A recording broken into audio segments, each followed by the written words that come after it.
Okay, let's get started. Page 20.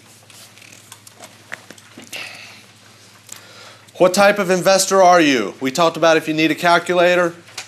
Here's another one. If you have to ask someone else, it's probably not a deal. Hey, Larry, let me run this deal by you. Is this a deal?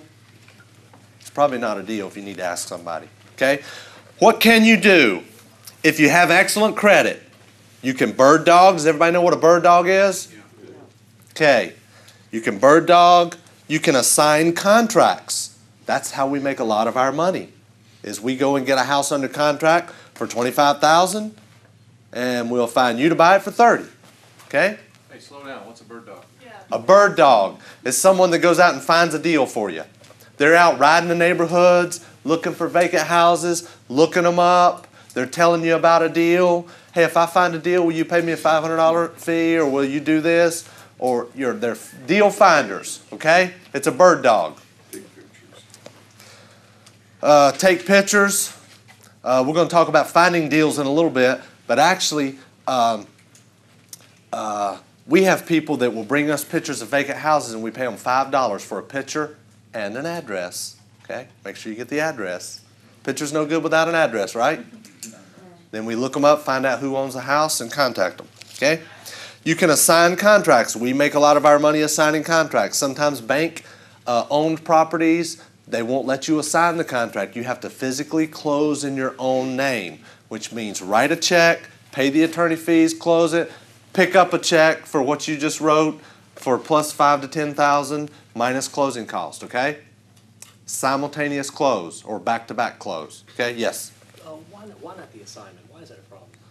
Banks don't like you to assign contracts. There's so many Carleton Sheets students out there. They've had so many deals go under contract that fell through.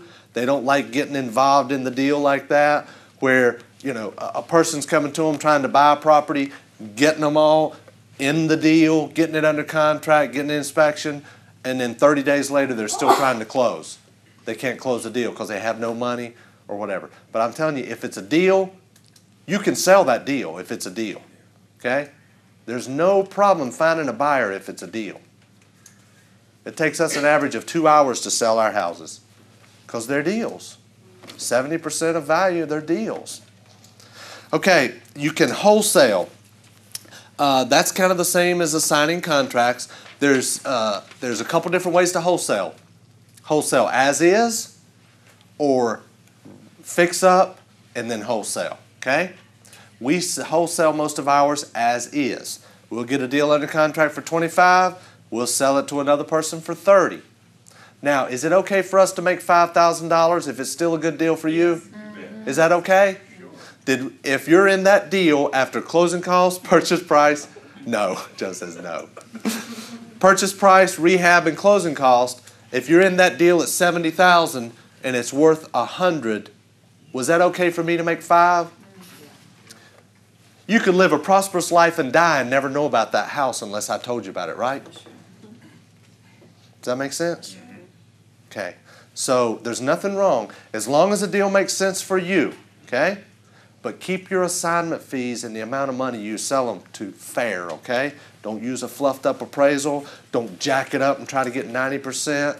There's some wholesalers that are selling their houses at 85, 90, 95% of value. No, it's not a deal, okay? Be very wary of somebody that promises to sell you a property with a tenant in it. I'm going to collect the rents. I'm going to manage it for you. You're not going to have to do anything but put up your good name and credit. No. If it was easy, everybody would do it, right? It's not a passive investment. Real estate is not, okay? Now, if you decide to wholesale as is, let me tell you a way to get a little bit more cash out of the deal, okay? Go in and clean it up. You got all the stuff and the furniture laying everywhere, the grass is knee-high. You could get another couple $1,000s just by paying somebody a few $100 to clean it up, clean all the trash out of it, mow the grass. Why? Some people are visuals, you know? Some people are visuals. All they need to do is come in here, carpet, paint, floor covering, do a little landscaping, new front door, and it's done. Hey, it's not so intimidating, is it?